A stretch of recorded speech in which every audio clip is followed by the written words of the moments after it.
Unspoiled Network podcast. This is Spoil Me, covering One Piece, episodes 311 and 312. In these episodes, our crew manages to escape Enies Lobby, but they pay a heavy price when they say goodbye to the Going Merry. Welcome to Spoil Me.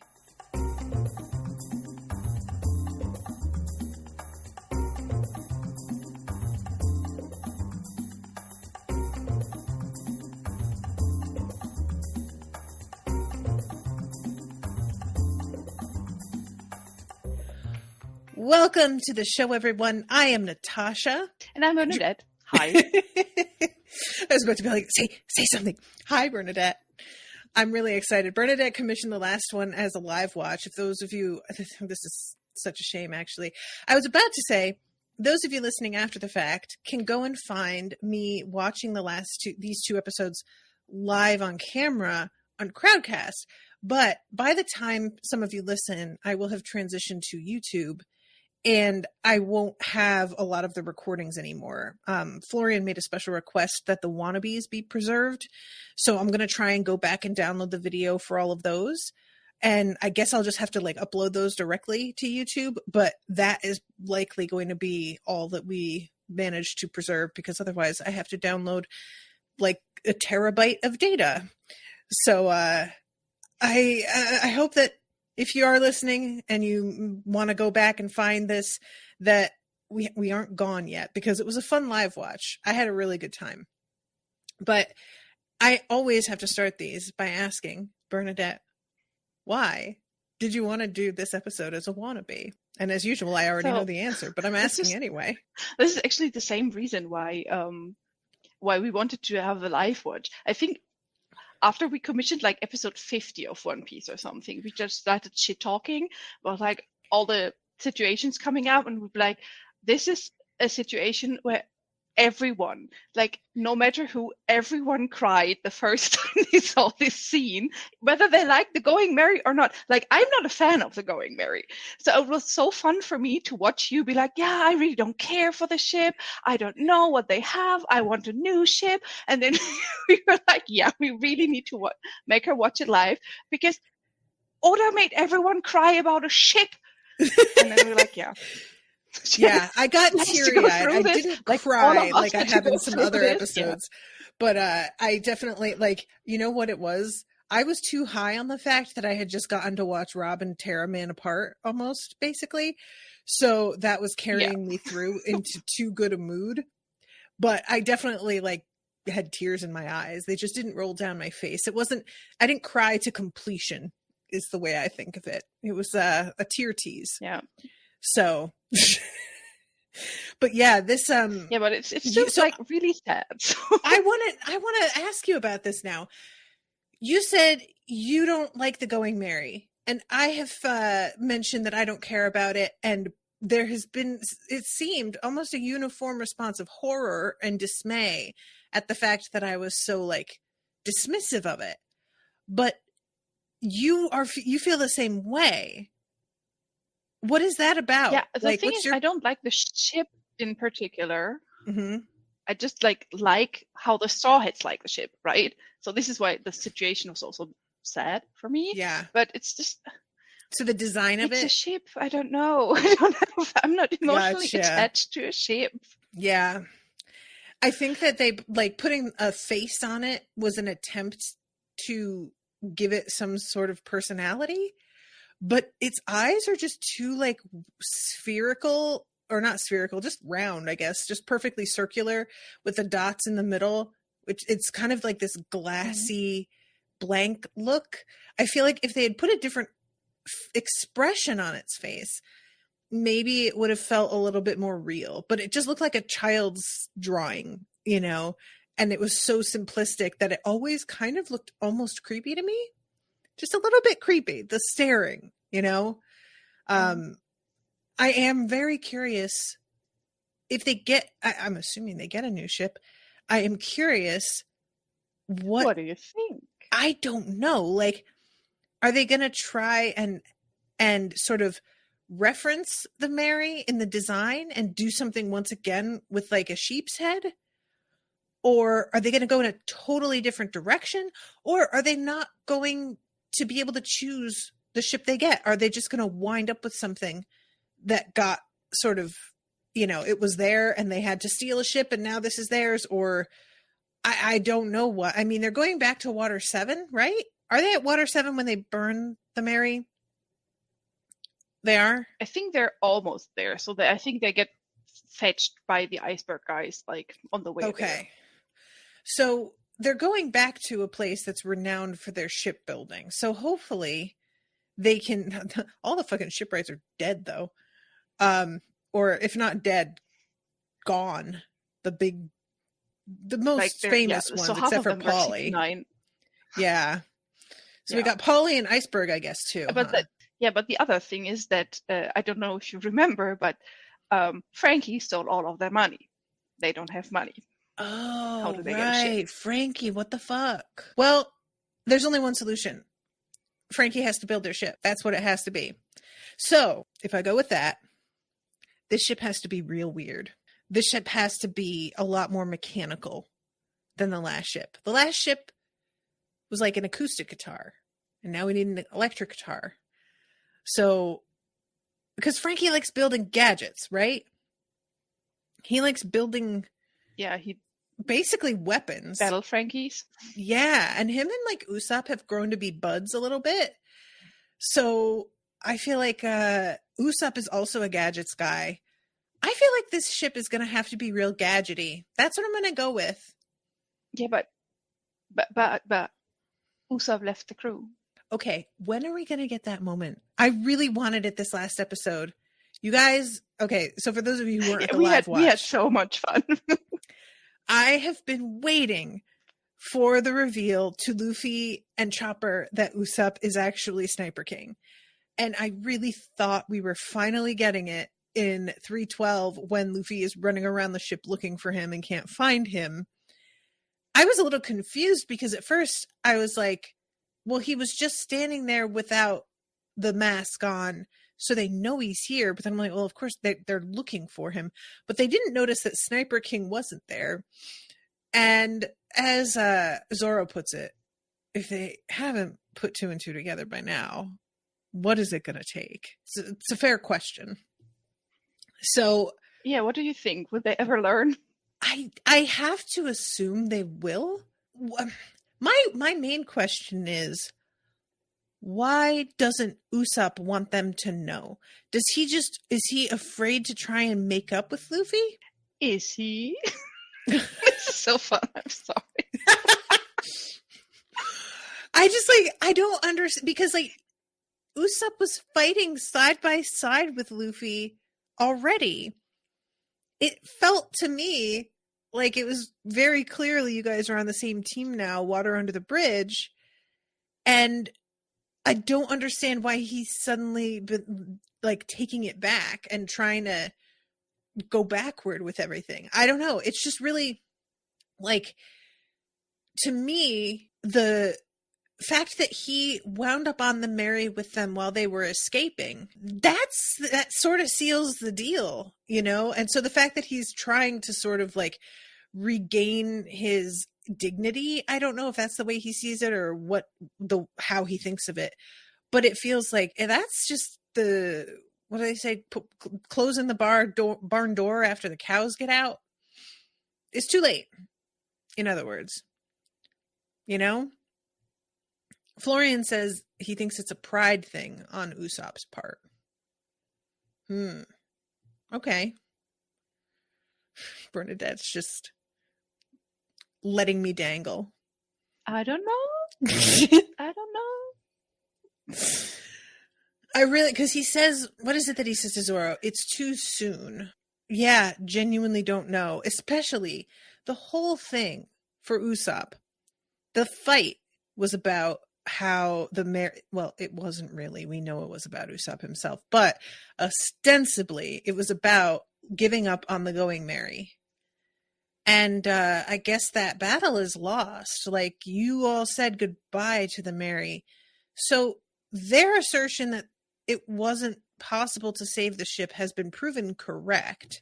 That was another thing that I thought was going to wind up like leading to the moment where Usopp revealed himself, was that he would finally be like, I'm sorry that I accused you of not caring about the ship. You know, we managed to get one more sail, but that was it. And you were right. And instead, he just stays in disguise, mourning the ship alone. And he is, I don't know, I found that surprising. It's to say, how easy do you think it's to say, oh yeah, I was wrong. You were right. I'm sorry.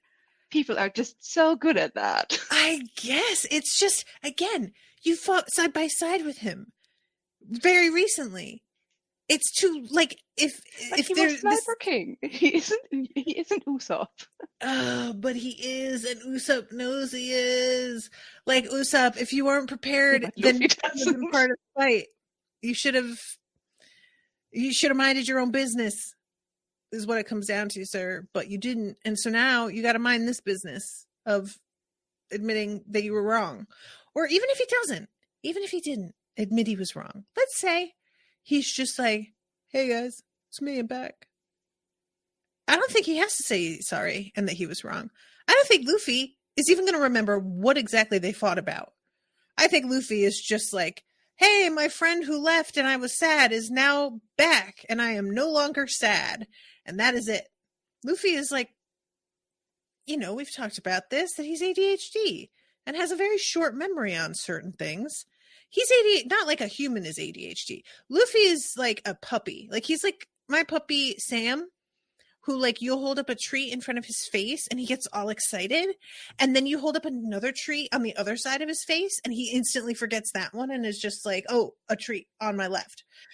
And this is a real problem when there are two puppies, because I will give Sam his treat and he's so excited, but then I give Pippin his treat and Sam drops his and tries to take Pippin's. And that's really much more like Luffy's energy. So I don't think he even has to apologize. I think it would have been the right thing to do.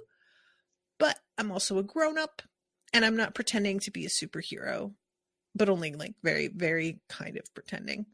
It's a very half-hearted attempt at this point. Like, but yeah, So you think he will join up again? Yeah, I do. I think if he weren't going to join up again, the vibe with the rest of the crew wouldn't be the way it is.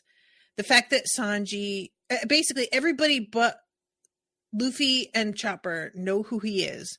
He's not making any attempt to sort of separate himself from them or be aloof with them or anything like that. He is just as chill with them as ever he was. I have to assume that he is going to come back. And I may be wrong, because if there's some place for him to stay, I feel like Water 7 would be not a bad place for him in terms of, it's like a super mechanical, creative community with the shipbuilding. So it would work for him to stop here and be part of that town and maybe become partners with Frankie. But I don't think that's what he's going to do. Combination of reasons. One, the way he is with the crew, but also the crew needs a gadgets guy. That's like part of creating your party, your adventuring party. You know, you need a gadgets guy. And unless they find somebody to like replace him with, Frankie were to take his place, which I don't see. Frankie is too much of a like boss leader, and he wouldn't be able to like fall in line at all. He needs to be in charge, you know? Mm-hmm. So yeah, I think he's going to be back. We kind of started at the end here. We haven't talked about the actual episode from the beginning. So I watched the like previously ons because it had been a while since my last One Piece recording, which is, it was a good thing we did, because I had forgotten that our friends are literally airborne as we cut to be continued. So everybody is like just landing right beside the Going Merry in the water. I was thinking they were going to land on the ship itself. I guess a couple of them do. I feel like Usopp falls directly onto the deck. But like Sanji has to pull himself up, and there is a net that gets like rolled out for him in a way that feels like there's a person on board helping us out, but then he gets onto deck and he can't find anybody, and he winds up searching the whole place and there's nobody to be found. So he is just starting to be really puzzled, and I had forgotten that the whole thing about like the spirit of the ship wasn't knowledge, like common knowledge among the rest of the crew yet, because only Usopp had that talk with Frankie. They wind up, we have a flashback to that moment, and eventually everybody starts to like hear the voice for themselves and realize what's going on. And when I say everybody, I mean everybody, like all of the people on the ship that Iceberg brings with him hear the Mary as well. So it's a very like public thing. I was a little bit, I don't know. How do you feel about that? I thought it was a little bit weird because if the Mary could do that, why wouldn't she talk with the crew all the time, even before? And this is why I also like, I never saw the Mary as a character because she apparently could interact with them but didn't. So that was a little bit weird to me. Yeah. And I think it would have been a lot different if she would be communicating, like maybe not on a regular basis, but like from time to time with them. So you know that she's like a sentient character and not only find it out, like you find it out, I think 15 minutes before she dies. So yeah. I think that it's like, because there's a moment where Luffy is yelling at the Mary and be like, hey, Mary, say something. And she doesn't. But she apparently can at will. They're, burning her up and she's like talking to them while she's burning. I wish that a little bit more of the like mythology surrounding the way it goes with the Mary were fleshed out. Like you said, finding it out so quickly before we lose the Mary. If this were going to be something that was like, if they explained it's in moments of extreme emotion or connection or something that like causes like an unusual circumstance, then it would feel a little bit more cohesive to me. But because we don't really get a lot except for the fact like, oh, the Mary can like manifest a tiny person and also have basically a conversation with you out of nowhere. It's just a bit like, you know what it reminds me of? Did you watch The Walking Dead? I did not. I'm not great with zombies. I'm very easily scared. Okay. So The Walking Dead, it's something that and this by no means is as bad as The Walking Dead, so please don't get offended. But it is what I tend to bring up when I am about to talk about bad writing choices. And The Walking Dead would do this thing all the time where there would be like a kind of side character that you wish to get to know a little bit better, but they didn't really have time. And then all of a sudden an episode would turn up and it was like entirely focused on that character. And it was 100% because they were about to kill that person off. And it was just a means to try and like get you emotionally invested just so that they could manipulate you by killing this person and getting a reaction. And it was just so cheap to do it in the same episode they died. And it always felt to me like you could have worked on this earlier in the season and built this into much more of a satisfying moment, but you just did it all at once. And now it's kind of like, what did you think I was going to cry? I've known this about this guy for 40 minutes. I just saw your messages, Damien and Seraphim, about the actual folklore lore about the Klabauterman. I didn't know. That's really interesting. But I think if you knew this lore, then you would know even like already in Skypiea that the Mary was doomed, right? Because this is the first time we see the Klabauterman. I'm talking to the chat for everyone listening because Natasha has left us because she froze. Looks like she's trying to come back. Hi. Hello. Hello.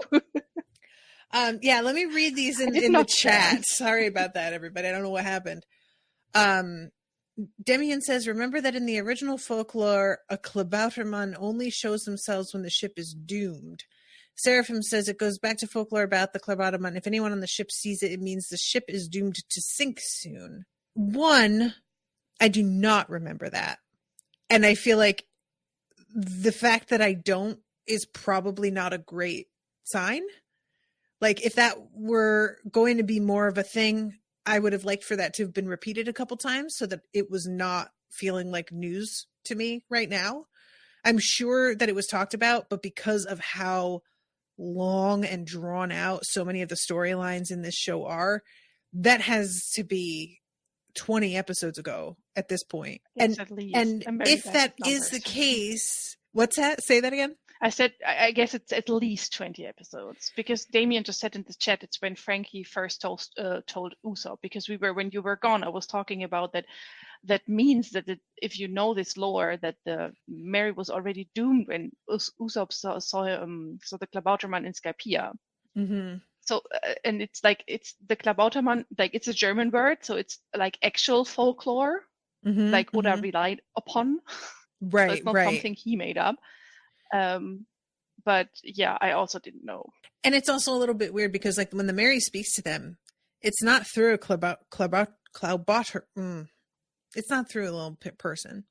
The Mary is just talking, right? Like, just out of its later, yes. self. In Skypiea, you see actually Usopp sees the Klabautermann. Sure, but Gus is right that we don't know in Skypiea, we don't know yet that it's a Klabautermann. He just sees a person, and then just later Frankie tells him what it is. But by then we already know that the Mary cannot be fixed when Usopp talks to Frankie. Right. And yeah, I just wish that there were a little bit more to this. And the fact that it's like we see the little person fixing the ship and we're like, oh, I wonder who did that. But then it sort of changes to the Mary itself speaking, and there's just a kind of like inconsistency to it that I wish we had gotten a little bit more cemented on what the rules are for this. But it's not a big deal. It's just the kind of thing that I in a general storytelling sense, Seraphim is saying it's more, I guess Oda was relying on it being a bit of in real life folklore, and so not feeling the need to be too in depth.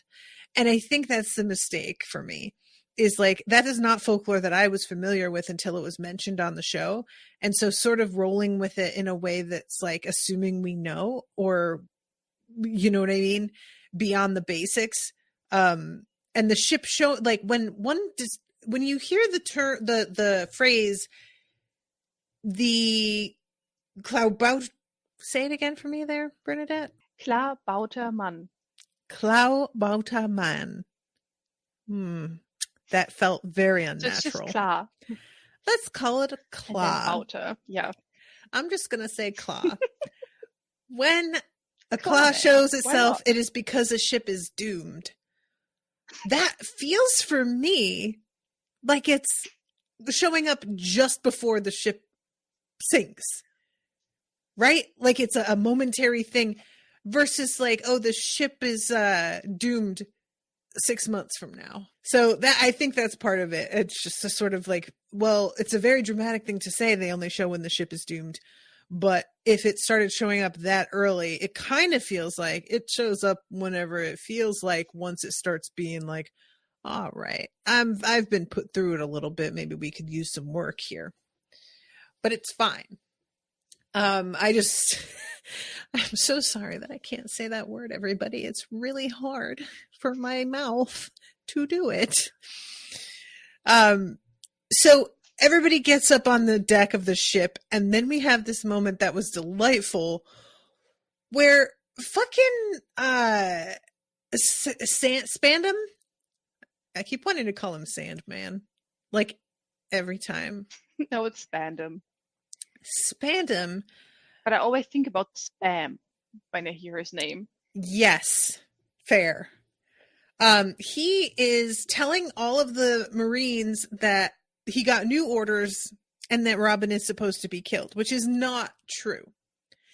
But he's telling them that it is, and just basically going scorched earth because he's super pissed that it looks like she's going to escape. So he has all of his men direct their cannons at the ship. And they all fire and nobody hits at all. And everyone is like, what is happening? Why? They're very close. Why are we missing?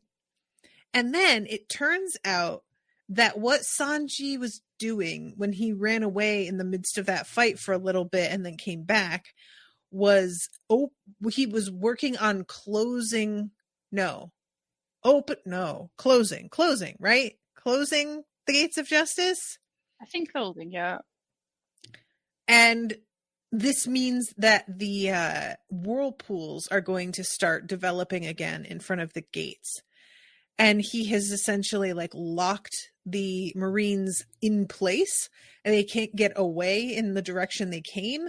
And that the only mechanism for opening and closing them was in the Bridge of Hesitation, which has now broken and is no longer accessible or usable.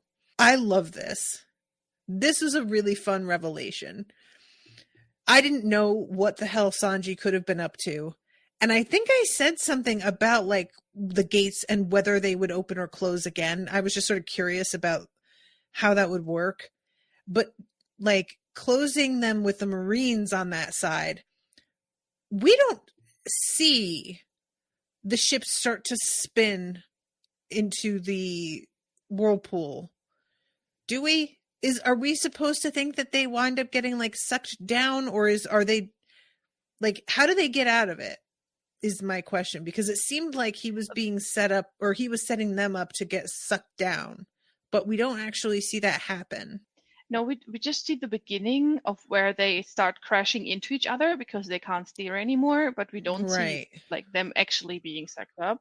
Okay. Because I don't know whether we see the whole progress of the gates actually completely closing. Okay. I mean, it just starts closing, and then we like the Strawhats get away, so we don't know what happens basically. Yeah, those are some really big fucking gates. So I guess closing is going to take a minute. So that makes sense. But yeah, I thought that this was a really fun reveal because, like I said, I wasn't sure what he was doing, and it was a clever idea on his part, and it definitely helps to cover their ass on their escape, because that was my main concern, was like, yeah, you can get to your ship, guys, and you can try and sail away, but you are surrounded by other ships. So how do you think you're going to outpace them?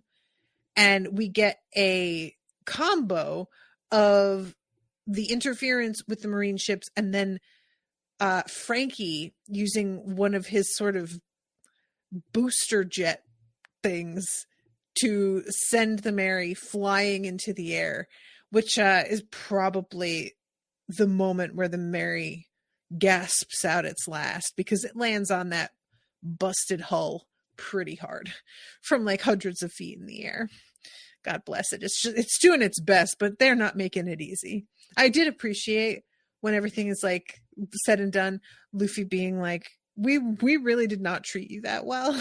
I was like, you really didn't. You guys put this ship through it. They didn't. No, not at all. Demian says, let's see. I'm sorry. I missed a bunch of these. Demian says, I mean, it only made itself known twice. Once to say, I'll carry you just a little bit longer to Usopp, and repairing itself after the express lobster trashed it, and once during its very last voyage. I think that's what we're saying, though, was like, if it could make itself known, why wouldn't it do it more often at that point? Florian says, when Aokiji is there, we see some sink. Demian says, I think the battleships are literally too large to get sucked down. And Gus says they're off balance and having trouble steering. They're too big to get sucked down. We're getting a little bit of conflicting. It seems like most people say they didn't get sucked down. They were massive enough to avoid that. The wreckage might also be because they shoot each other at some point. So this might also be why there are like parts and stuff sinking. And Gus also says that Usopp's smoke star probably helped, because if you can't see where you're shooting, you probably, like, the battleships are much bigger than the Mary, you probably hit those. Right. And we also have this really, because Luffy is like determined to help, and he's so busted at this point, he can't stand up. He's dragging himself by his jaw, like pulling himself along, which was honestly very funny. And finally, This is the Sanji best and scene. Zoro pick him up and stretch him out like when you're about to fold a sheet with somebody else, and have his stomach catch like what looks to be like 10 cannonballs all in his gut, and then whip them back toward the ships that shot them. And I had thought that Luffy like volunteered himself, but the vibe I got when Usopp says you guys are monsters and they say yeah and give a peace sign was that they just did that to Luffy. Like Luffy didn't actually volunteer. They just thought, well, he's right here and he wants to help, so we'll go ahead and just stretch him out like a big sheet. Is that the way you read it also? Yes, I think so. And I don't know whether it's in the subtitles or whether I read it in the manga somewhere. But I think somewhere they tell him, here, there you helped. After they used him, basically. Okay. Like they did him a favor because he wanted to help so bad. Yeah, and then Usopp's like, you're monsters, and they're like, word. Yeah. I just love them so much. Sanji and Zoro, they're the best. Yeah, they're bickering. I was gonna say banter. No. Banter implies some sort of like good humor and being like a sport about things. They're not good sports. They are very snarky with each other. But whenever they can come together to both be snarky at somebody else, that's a rare and delightful thing. Not to say that they're snarky at Luffy, but they both jointly are just kind of like, well, fine, you asked for it. And I, for one, am here for that energy. Had you... Yes, because he did. Were you someone who was like listening to the dub for the first time when I did the live watch? Yes. What did you think? Just some voices were very surprising. Yeah, so I could imagine. I think mainly it was the two that people also mentioned in the chat. So I did not expect Aokiji at all having like such a deep, like grumpy, rumbling voice, and like for some reason I had to think about the uncle, like Uncle Phil from Prince from Bel-Air. I don't know why, because his voice is different, but that's who he reminded me of. Okay.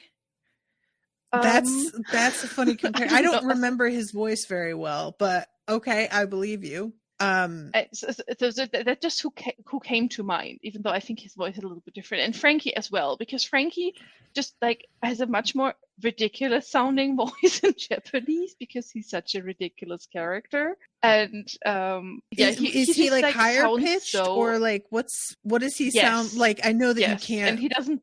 It's really hard to describe. So he is a little bit higher pitched, and he also like talks a little bit way more exaggerated. So he sounds so serious in English, and so like kind of almost professional. Interesting. Okay. So does he have a little bit? The only person that I'm thinking of in terms of being like exaggerated is Mr. 2. Does he have that kind of really dramatic up and down sort of voice? I should listen to, not to that extent, but a little bit. Yeah, you should. Okay. You should, and he does not have any of the I'd say gay connotation that come with Mr. 2, so he does not have those. But yeah, he's true. It's in Japanese is very weird because he tends to use English words where they don't fit. And he says like super a lot, but with like a Japanese pronunciation of the English word. So it's right. He's a mess, but it fits the character perfectly. So it's really weird. That is something so like that they do a lot. They use like English words and they just toss them in, but they're saying them with the accent and it like doesn't quite fit. And I'm always just like, what is happening here? But some of you like were in the chat when I was watching the opening in the live watch talking about how a lot of the song lyrics are just like American, like English words that sound cool but don't really make any sense together. What? Yeah, that's basically what Japanese use English for. I just saw that Seraphim wrote in the chat that it's not the same type, it's the exact same voice actor, because Oda loved Mr. 2's voice actor so much that he wrote Frankie specifically with this voice actor in mind to give him another role. I am loving the fact that I haven't even heard the sub voice, and I still was like, oh, like Mr. 2, and I was right. That is me. For me, I feel like this is the moment I earn my bones as like a One Piece fan in any sense. It's just being like, yeah, that's probably really sound. Okay, you know what? I have it on another tab to a moment where Frankie is about to talk. Just for a second, I'm going to turn up the sound just for a sec. And I'm going to switch to the Japanese original and press play with the sound of. Okay, so here we go. Okay, I'm getting it. Yeah, much higher. Okay, yeah, he's a lot more like kind of cartoony. I mean, he is cartoony. He is an actual cartoon. But yeah, all right, I see what you're saying here. That's really fun. I wonder, like, because I've seen some of the video over how they do the voice acting when they're doing the dub and how involved that is. Do they make any effort to try and like line up the sound of the voice in the dub with the voice actor in Japanese, or do they just because so many of them are dramatically different, and I don't know if that's like a choice or just because they couldn't find somebody to do the voice that they were intending. Do you know how much of that is like? I don't know. Yeah. The thing is, I never watched any dubs, because when I started watching One Piece, it was on the German television, and but just like the first few episodes, and then I had to go and watch the Japanese ones because they were neither translated to German nor English, and then I stuck with that. Oh, wow. Especially since the first English dub was also really, really bad. Right. Yeah. Yeah, that was a fun thing. And then how many of you had never heard it before, and then in my live watch, that was the first time you had ever heard it. That's really funny to me. Gus says, I love Frankie's super in Japanese. It's definitely not too bad as far as pronunciation goes. I think it fits. So yeah, you guys know, I'm just like, I'm so glad that Frankie has wound up being a good guy. I just honestly was into him from the start and wanted him to not be a bad man. So I'm just really glad on every front that he has.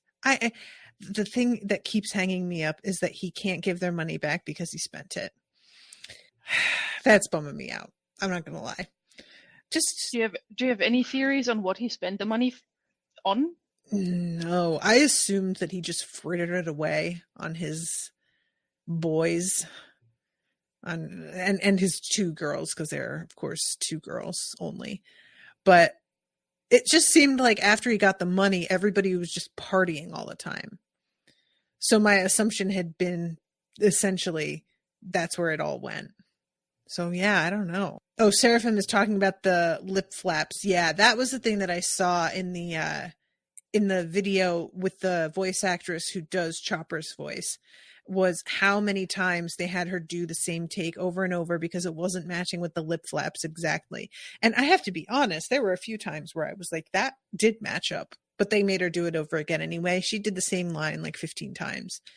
To the point where she started to like trip over her own words because she had done it so many times that she was like fucking it up.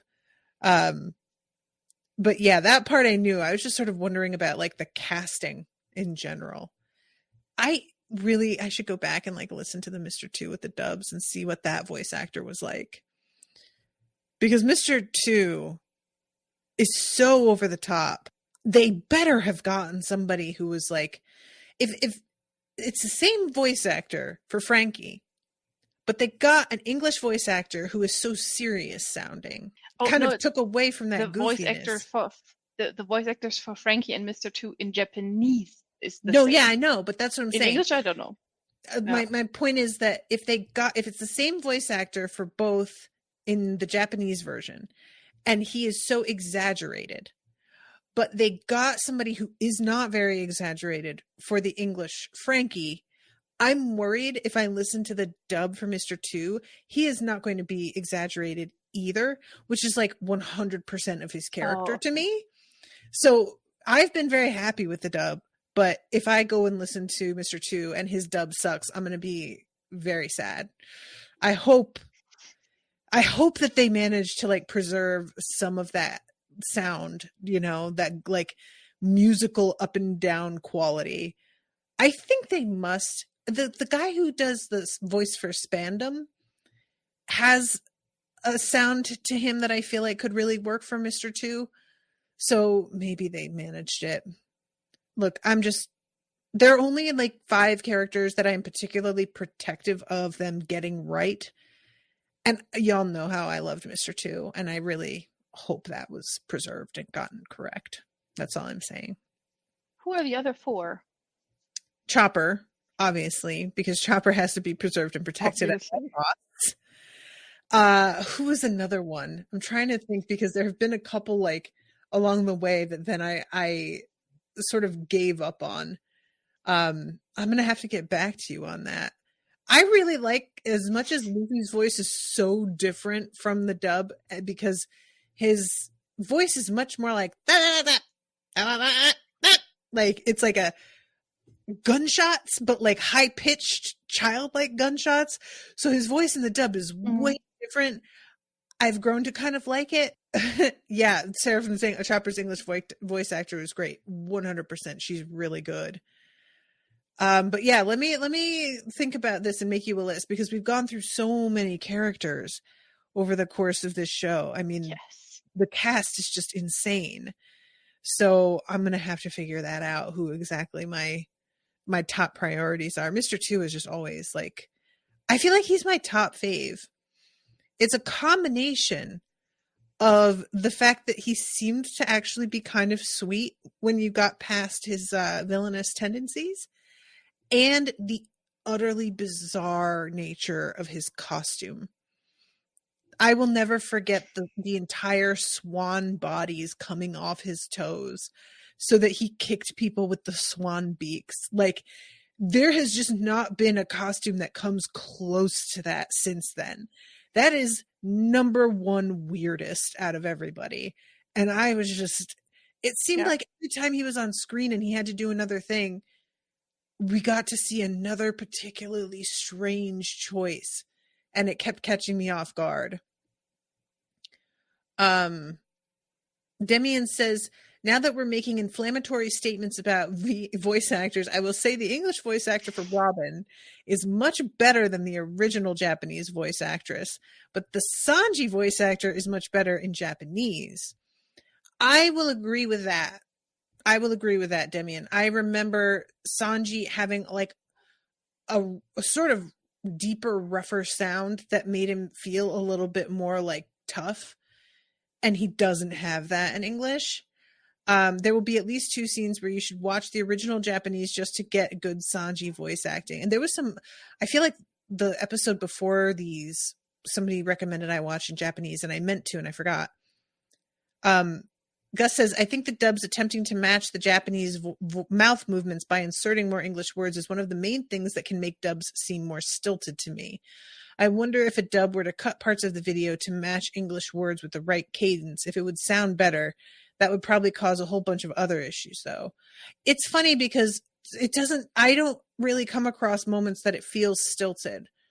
Personally, I think the dialogue flows pretty well with the dub. So that's not really an issue that I feel, but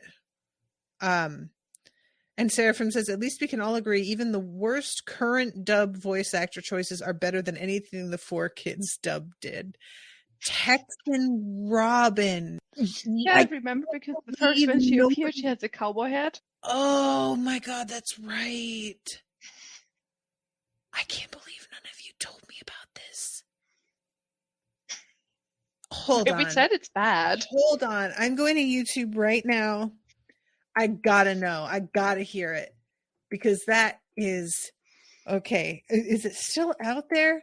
4 Kids Robin. Oh, I love this. It filled it in for me. They knew what I wanted. Of course they knew man. it. Nico Robin's I first also love how we're appearance. derailing. I said I love how we're completely derailing from the whole episode story because it's not like a lot of stuff happening, and we're just like talking about the wildest shit. This is the way. This is the unspoiled way, honestly. And yeah, like these 2 episodes are all basically like, we get away, the ship breaks, we burn the ship and say goodbye. And that's really mostly what happened. So we've like talked about it already. But hold on, let me press play on this Nico Robin's first appearance in the English. Well, what the hell? 4Kids Robin One Piece. Let me try a different search version. Ugh, I can't find it. If anybody does find it, please put it in the Discord no spoilers chat for me to watch, because I am there is nothing as cringy to me as fake Southern accents. Y'all, I watch a lot of British like mystery series, and there are times where they have like a, clearly British actor pretending to be from Texas. It's always Texas. It's never any other Southern state. It always has to be Texas. And the sounds that come out of these people's mouths, I don't know what they think people sound like over here.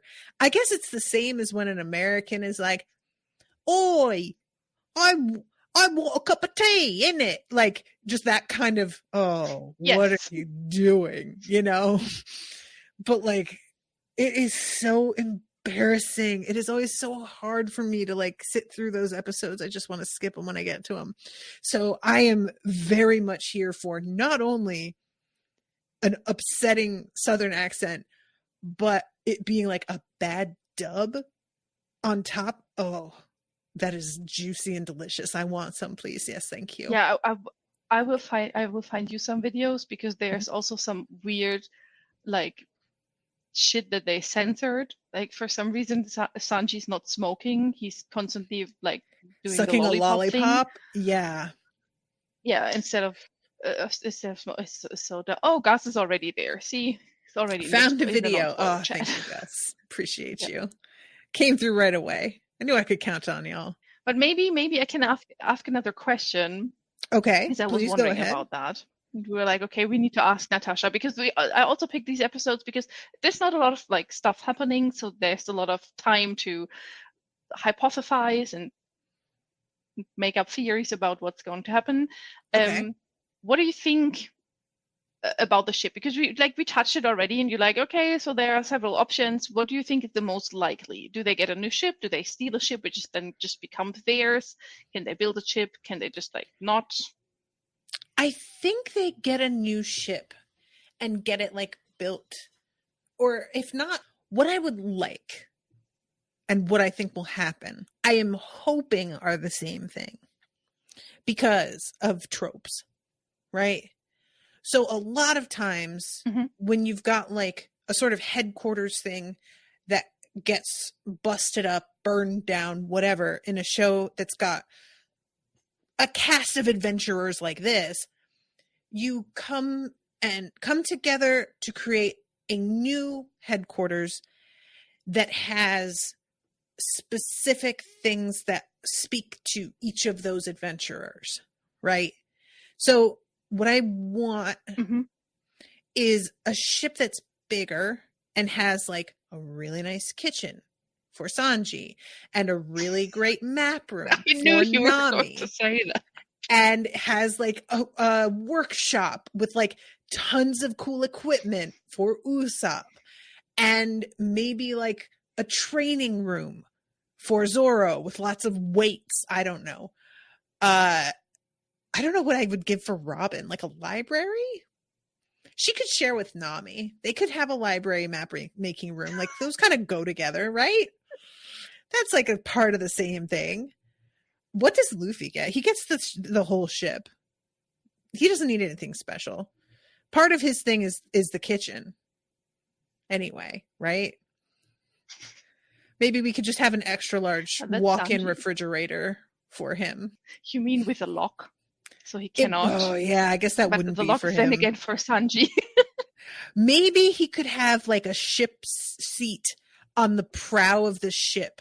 That would be for Luffy, like a really over the top throne like a statue. A really big statue. He loves those. He talks about that all the time.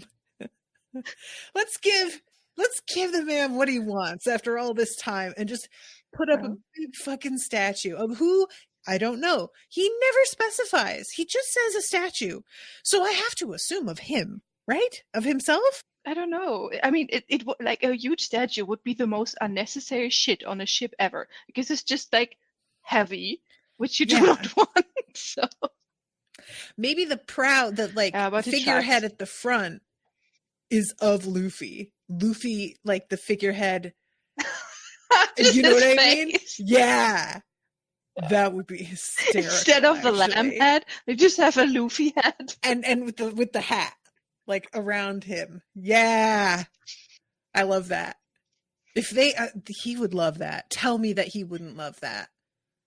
That's like 100% on He would brand. love that. Yes. Yeah, no, I'm going with that. I love that idea. I don't think that's real though. I want it, but it's not real. However, the other stuff that I said is real. But I think it's going to be like something that's a little bit more tailored to them because it feels like we're done adding members to the crew. And I could be wrong about that, but it seems pretty much like this is who we've got and who we're sticking with. And Mary was the thing like at the very start when they weren't really sure what they were working with. And now that they are more of a settled group, assigning portions of the ship to each of them it's like makes a lot of sense, you know? So yeah, I think that's, I don't know. Like, I really do think that probably Frankie and Iceberg will work together to make it. That's my prediction also is that the two of them will team up because like, I mean, everybody is probably going to chip in. These guys all defeated the Marines. See, this is a question. How much time do they have? I'm imagining they go back to Water 7 and they just chill and wait for their ship. But they just fucked the Marines up pretty bad. Now, granted, what is that guy's name? Aokichi? Yeah, Aokichi. He says, like, we threw everything we had at them and they still beat us, so let them go. But how long does that last for? Well, I have they to assume declared not war long. on the world government. Right? How aware is Iceberg of that fact? And is he going to be willing to, like, shelter them when they're known enemies of the state? That's my other question. Because, well, he I don't also know. refused to give the state the plans. True. So he seems to be a little bit anti-government. He is, but then he was like 100% willing to hand Robin over, which bothers me still. Yeah. You know? Like, what are you, a narc? Like, stop it. But probably he would... Wait. This is coming now from someone who drank the government Kool-Aid about Robin. And I was so working with that the she did information I was given. The show kept things from me. I am not to be held responsible. No, but, it's just very fun for us. I'm just saying, it's weird to like, I'm not giving you the plans, but I am definitely going to hand this person over. Sort of conflicting ideologies there. So I'm not really sure. I assume that he is firmly on their side and would not turn them over. But he could also not really want them to stay on Water 7. It's not just two choices. Either you house them and hide them or you hand them over. You could also be like, guys, I wish you the best, but you can't stay, you know? So I don't know. I think that they'll probably be based on the way this show tends to go. You could essentially like rebuild an almost broken in half ship in one night. We've seen that happen like a couple times. So probably they can get a new ship done in like a day or two. So I'm going to say new ship, built from scratch for exact specifications for each of our crew members. What does Chopper get? Chopper has to get a really good like medical suite. I can't believe I left him off. Oh my God, I'm so sorry, you guys. That was really inexcusable. I just didn't even like mention him. That's wow, rude. There's no I just realized we don't really have any like moment of him talking to everybody about turning into a giant monster yet. I wonder if that's going to get dealt with at any point. Because that was pretty scary. He almost killed a couple of his friends. Yikes. Maybe they'll just let it go. He doesn't remember. Yeah, Maybe yeah. we'll I mean, just let it he go. does. He doesn't seem to remember. Yeah. And if you say that Luffy will probably let go what Usopp said, and that Usopp left, then why would anyone else bring up this Chopper thing when he was just trying to help? Yeah. Okay, I hope not. I don't want Chopper to feel guilty about. He was just doing his best. And honestly, if he hadn't taken it that far, he probably wouldn't have survived, right? He had to eat another one of those rumble balls, or else that. Who was he up against? Was he up against Zippermouth? No, that's Frankie, wasn't it? He was up against the guy with the hair. I always forget his name. The pink hair guy. Yeah. Who talks like a kabuki actor, which is making me so mad. I cannot listen to him. His kabuki speaking style is insane. I again listened to the dub, and I'm really curious now what it sounded like in Japanese, because I don't know what that. Can you give me like an example of what that style is like?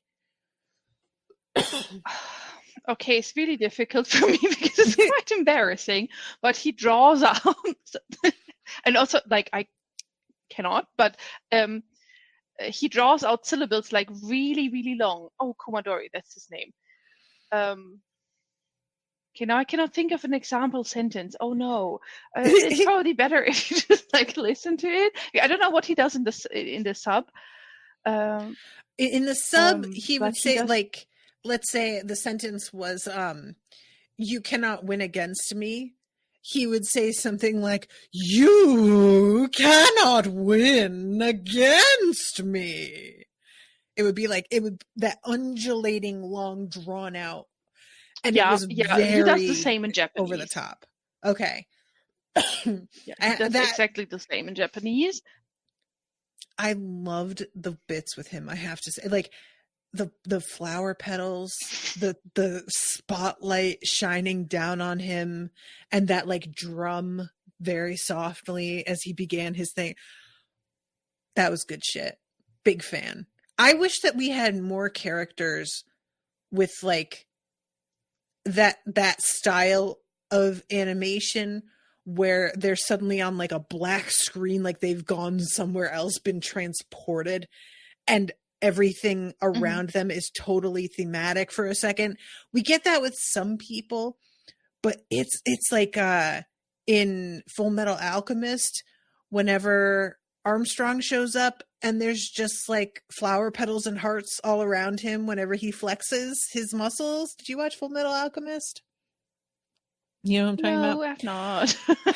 There's this giant muscle man with a handlebar mustache named Armstrong, and he's a big sweetie. And every time he shows up and he does this and flexes, there's all of these flower petals rolling around him and hearts and everything in the background. And it's like one of my favorite parts of the whole show. And yeah, I feel like we could use a little bit more of that action in this show. Just do that with more of our baddies. Gus, I put a video of Kumadori subbed in the Discord. Thank you, Gus. Coming through.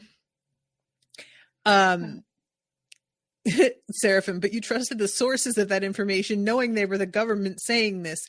I didn't know that this story was just going to be like, oh, the government is making shit up. I didn't know this was the kind of story that was doing that. And fucking Robin never explained herself to anybody. So what did I have to work with? I mean, how would you know that the story would be the government is shit? Because the rest of One Piece is so realistic, you know? That's kind of it. Like, he just decided that, oh, well, you know, the government is just going to fabricate an entire storyline to make somebody sound like a terrorist when they're not.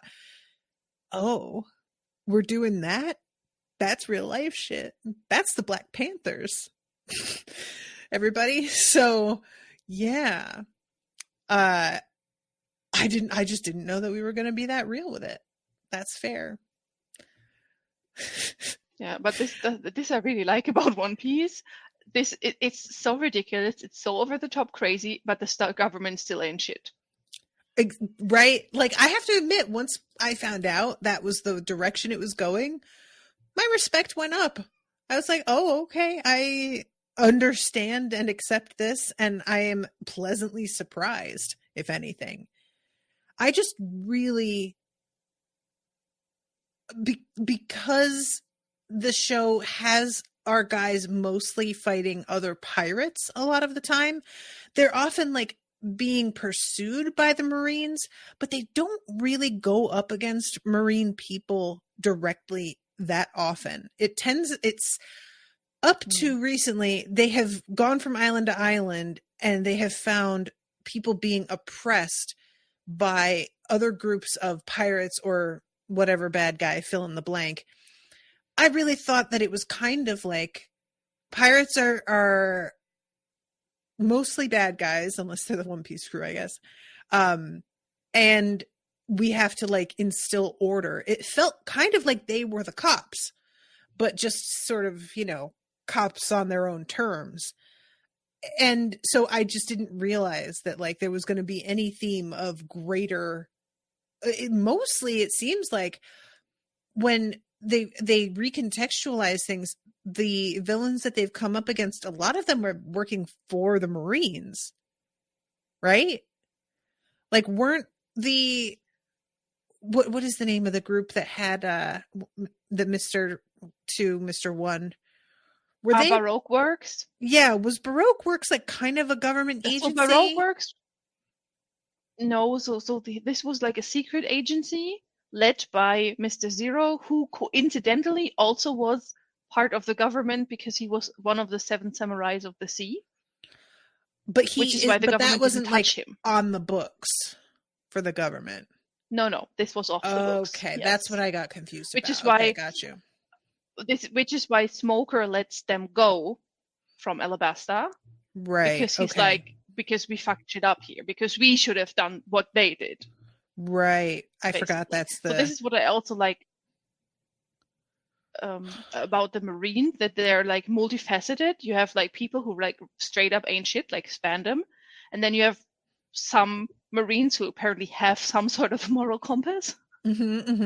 Especially, I really like in this episode, especially when Spandam decides that he has this new order that they should be killed now. There's this one Marine captain standing behind him, giving him major side eye. It's right? Like, bitch, you lie.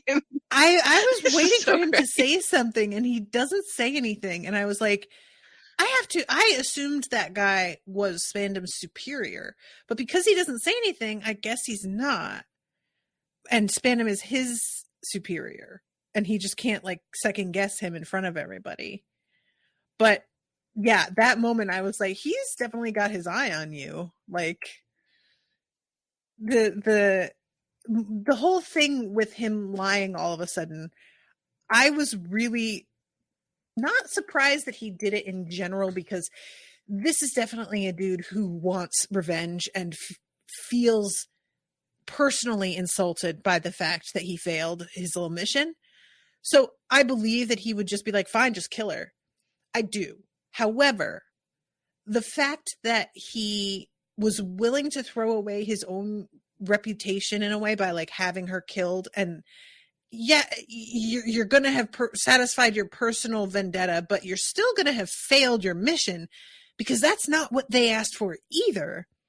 I was just a bit surprised that he was willing to put his desire for revenge above his career, because it had seemed like power was just all he wanted, and he had fucked up so badly that you'd want to scrape together the very last bits of like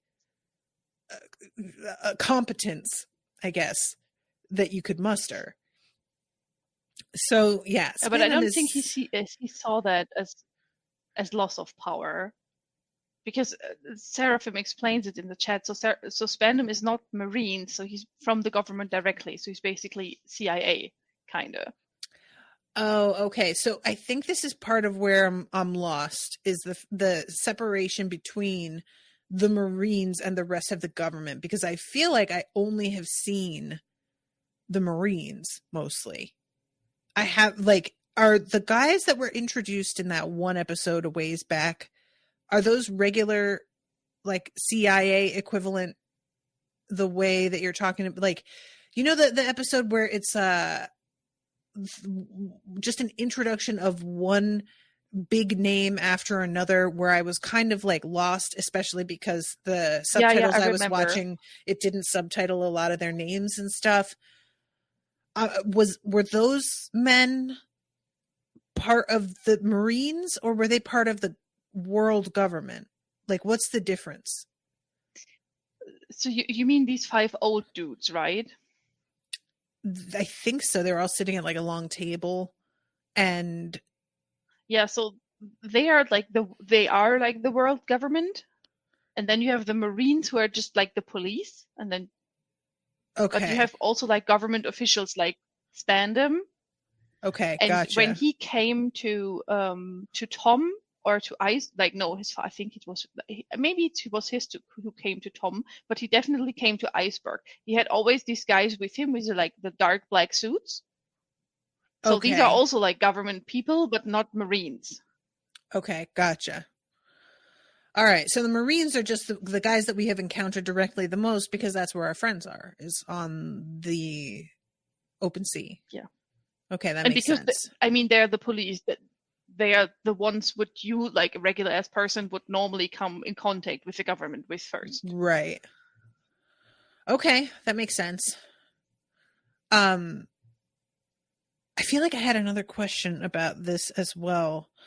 In the chat, Demian says Spandam was, quote, acting on behalf of Aokiji, so he was technically the Marine guy's superior. Yeah, I'm wondering about that. Is Spandam, is he dead by the end of this? I can't remember. What did we see something happen to him? Does he fall in the water or something? I remember like when the ships hit each other. Oh, wait, Spandam got torn apart. Oh my God, I can't believe that we didn't talk about this. Excuse me. Can we please talk about this? Because you guys remember, of course, when Robin slapped him in the face, I was like, that's cool, but it's not enough. And Odo was like, bet. And just give her a minute. I mean, we just saw you be very happy about it, so let's you guys. Did you expect anything like this? No. It is so satisfying. And I was sort of hoping that she would straight up rip him in half, but the show doesn't tend to be that bloody. We'll see blood here and there, but it's really not a thing. So I was like, well, then what is she going to do? And I was sort of worried she was going to be on the verge of doing something to him. And then she would like stop herself and be like, no, I'm not like you. I don't need to do what you do. I thought it was going to be like a false nobility thing, because like, for the record, you guys all know this, I am very much like pro-violence. There's all this like in the last 30 years or so, this kind of vibe of elitism where if you don't sink to the level of violence of other people, that means you hold some sort of moral high ground, which I will tell you guys what that is. That is like a method, in my opinion, of brainwashing us all into thinking that taking action in general is rude and a bad plan, and not the way that every system of oppression has been overturned in history for the past like 500 years. So I am very much pro-violence and have no patience for storylines or characters where we have the moment where we can exact revenge, and then they at the last second stay their hand and they're like, no, I don't want to turn into you. I don't want to, or if it's like they were going to take revenge on behalf of someone this person killed, so-and-so wouldn't want me to do this. They wouldn't want me to turn into a killer like you. Shut up. Stop it. Kill them. do something, because they're just going to go on and hurt more people. You have like a moral responsibility to stop them, is my opinion. And I was really, really, really worried that Robin was going to be like on the precipice of it. And then she'd be like, never mind, I'm sailing away. And I was going to scream. I was going to be so mad. And then we got a fucking X-ray vision skeleton of him being snapped in half by her hands. And like, granted, that may not have killed him, but that is a pretty brutal fucking injury. That is a very satisfying method of delivering that injury. I'm so glad it was Robin that got to do it too, because you guys know that I was a little disappointed in the fact that like Arlong didn't get handled by Nami. And I'm really glad that Spandam, even if he is still alive, that she got to do something to him personally herself. Nami, to be fair, does not have devil fruit powers. So she was a little bit outclassed, but I'm really glad that Robin is able to do something. And I really even like, a lot of times when the show does the thing where we're going to have a big moment, but first we have to have flashbacks of a bunch of significant moments that led to this moment. A lot of times I'll be a bit impatient with it, because there are even times where they're like, oh yeah, let's do flashbacks to a thing that happened like last episode. And I'm like, I remember, you don't have to do this. It feels sometimes like we're just going to draw this the fuck out. But Robin flashing back, I felt like it was really important to remember just how personally brutal and violent Spandam was with her. And I commented on it a number of times, that every time we went to them, it was like a really ugly, creepy scenario that made me feel icky in a way that none of the other villains made me feel. So I am so glad that she gets to do this. And I felt like showing us those flashbacks was important, because it's easy to forget just how despicable Spandam is, just how like particularly bad he is. He just feels like a guy that exists in the world. Like so many of the other villains are caricatures in a way that is removed from reality, but Spandam's like pettiness and his misogyny and his power tripping is also like, he's like an Andrew Tate, you know? He feels like a fucking men's rights activist type on YouTube that would have a very passionate following. So yeah, just seeing him get snapped in half the way that she did. If you watch the live watch, guys, I literally clapped my hands together like somebody just handed me a kitten. Like, I was so happy. It was so unexpected. Delightful. Made my day. Yeah, this I really like that, because as you just said, that Spandam, I think this is what the creepiness vibe about him is, that he's so realistic, because we all know a guy like this guy. Mm-hmm. But what I found really interesting, that the shows, like, it actually went there and snapped the guy in half, because you, like, throughout the series multiple times said, like, it's a kid's show. And I think for a kid's show, it's pretty brutal. Yeah, agree. There, like, the show can be kind of brutal sometimes, but it always tends to sort of like walk it back a little bit. And I'll be curious to see how it's handled if he is still alive, because if this were real life, he would be in a wheelchair. That kind of a spine snap, you're paralyzed from the waist down forever. You're not walking again. That's like, there are times where they're able to repair it and but it's very difficult. It's the kind of thing that he would be disabled for the rest of his life. I don't anticipate they're going to handle it quite that way, but they could do and have him just be even more bitter and horrible because of the fact that he has been disabled. Or he could eat a devil fruit. I don't know if that would like heal him.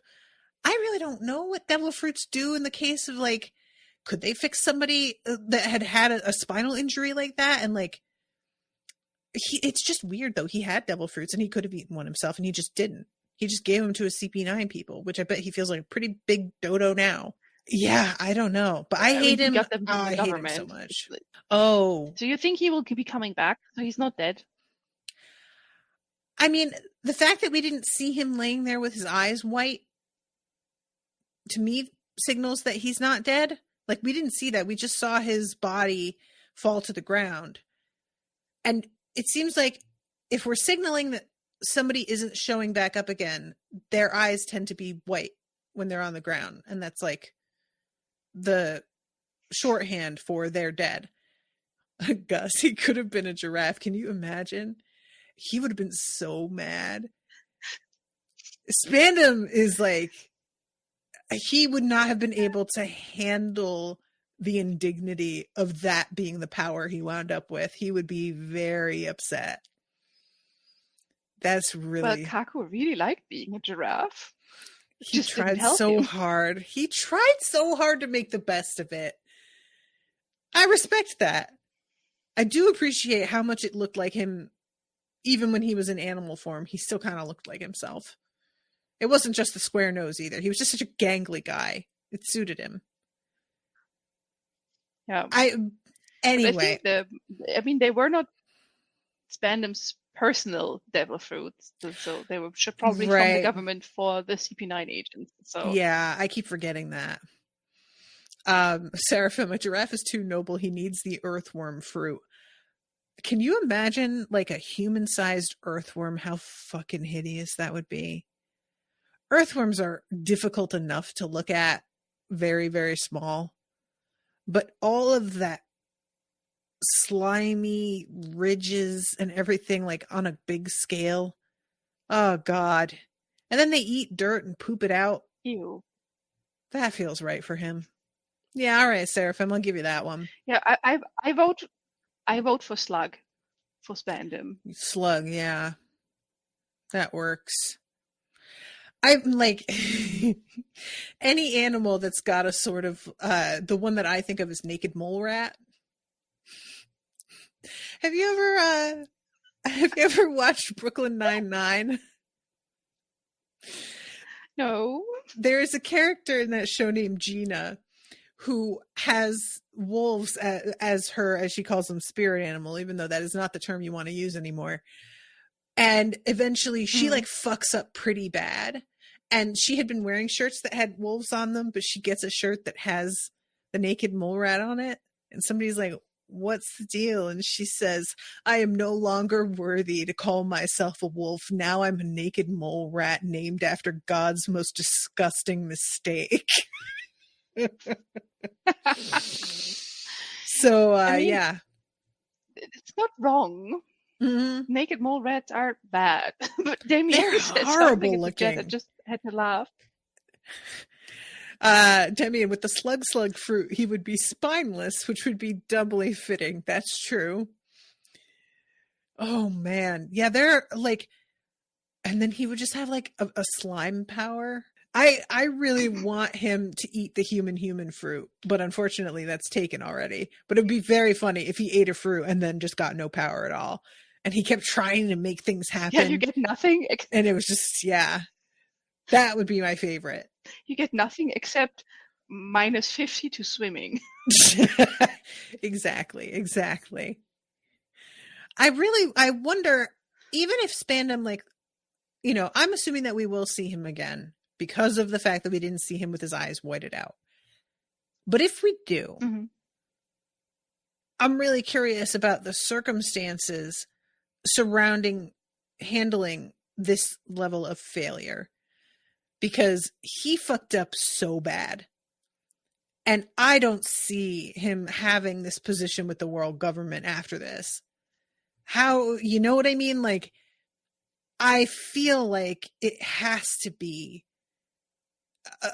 a fireable offense. He gets kicked out on his ass. And if he shows up again, I don't imagine him having any real power behind him unless he has managed to like cobble together a group of other disaffected, disgruntled ex-employees.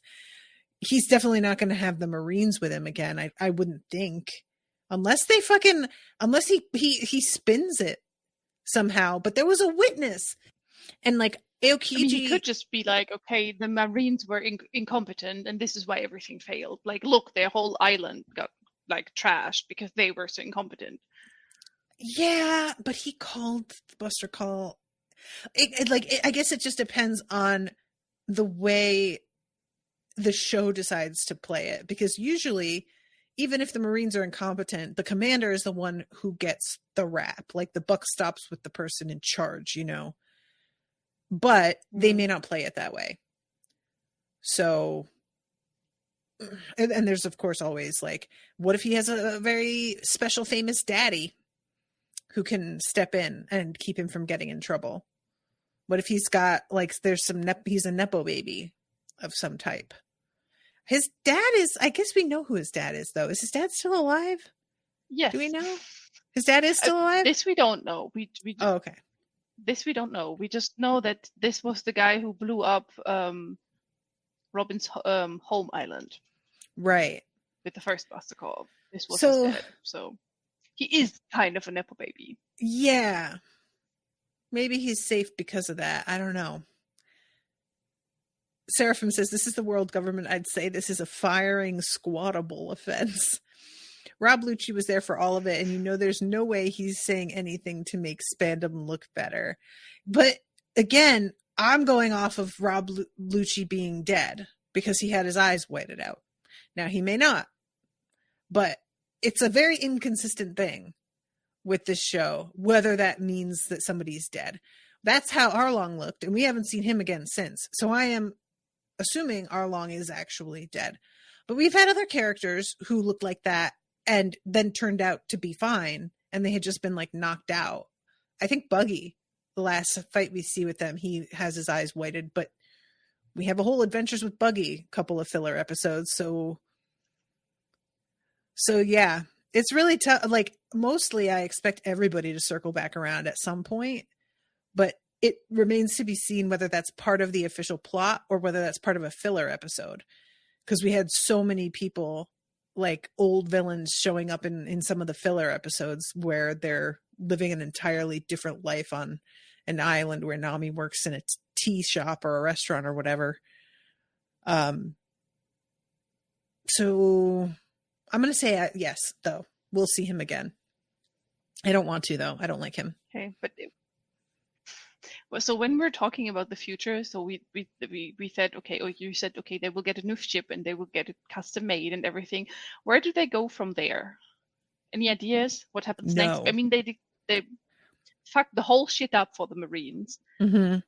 You think they can just like go on their adventure again, like unbothered, or what's happening? I haven't understood the navigating from day one, so I can't speak on this in any sense. Like, it has been all over the place. Just like, oh, first we have to get to a mountain that has a waterfall going up it that you ride into like the next, and then the log pose thing, which is the most banana shit I have ever heard. That makes no sense. And so, like, genuinely, no idea. I have no idea what their plan has been in the first place. What they wanted was to find the One Piece, which I am assuming has never happened and never will, because that's kind of what the vibe is for me, that the show is, the point is the adventures along the way and not finding the treasure ever. Otherwise, I don't know where they want to go. Like, if Robin is going to continue to search for the poneglyphs, or, well, I guess what, I don't know. I don't know. That's my answer. Okay, so we will see. Yeah. We'll let us be surprised. Okay, got it. Is there anything you want to say before we wrap this one up? I don't think so. I think we talked about everything and a bazillion tangents on the way. So I think we covered everything. And in any case, I think the next episode will be another wannabe with Florian. So yes. We can, everything we now forgot for some reason because we were so on topic the whole time. I would just like to tell him. Now you know what it's like. keep asking this. Oh, I this is can what it's relate. like with me in I'm general. never on topic ever. Something. ADD the podcast. All right, guys. Well, thank you so much, Bernadette, for joining me. You looked like you were going to say something. What were you going to say? No, I just was trying not to interrupt because, that's my strong suit. Not interrupting people. Thank you guys. I had a blast. Thank you for having me. I'm glad. Thank you guys, everybody who was in the chat as well, for feeding information and putting stuff in the Discord. Definitely going to be going and watching that after this. Appreciate you all so much. Love you very much. Until next time. Toodaloo, motherfuckers.